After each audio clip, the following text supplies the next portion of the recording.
Carut-marut pengelolaan Prusda jadi perhatian jajaran Komisi 2 DPRD Kaltim. Mereka mendorong dilakukan perombakan total, dimulai dari sistem rekrutmen direksi yang transparan. Berikut informasinya. Tak hanya Sutomo Jabir yang bersuara keras terhadap pengelolaan Prusda yang mengesankan masih carut-marut, tapi juga Ahmad Reza Fahlevi yang dengan tegas meminta agar Komisi 2 DPRD Kaltim dilibatkan mulai dari sistem rekrutmen direksi hingga pelaksanaan bisnis. DPRD diamanahkan undang-undang dalam fungsi pengawasan terhadap realisasi APBD, termasuk anggaran yang ditempatkan sebagai penyertaan modal pada Prusda. Dengan dasar itu, Komisi 2 punya ruang untuk menjadi pengawas di Prusda yang ada di Kaltim. Jangan sampai nanti barang ini, Pak, ada hubungan kedekatan dijadikan oleh direksi, oh ini dekat sama ini, titipan si ini, maupun atau bargaining yang lebih. Saya harap ini bisa transparan ke depannya. Yang kedua, yang selanjutnya, kami juga di Komisi 2 ingin minta dilibatkan, Pak, dan berperan dalam rangka proses penyeleksian, termasuk juga fit and proper test direksi, badan pengawas dan komisaris, dan penetapannya. Kita mungkin bisa ngajukan, Pak, di seleksi itu ada syarat-syarat khusus atau tidak. Contoh misalnya tidak tersangkut dalam masalah hukum, misalnya calon direksi itu tidak tersangkut dalam masalah hukum. Yang kedua, fit and proper test, kita juga harus melihat bagaimana visi dan misi mereka yang ikut dalam bertarung di proses seleksi itu.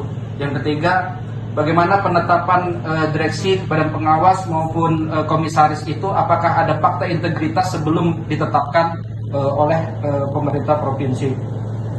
Dan yang terakhir yang ingin saya tanyakan, Pak, masalah BUMD ini pembinaannya kemarin saya dengar juga oleh Pak Sadudin.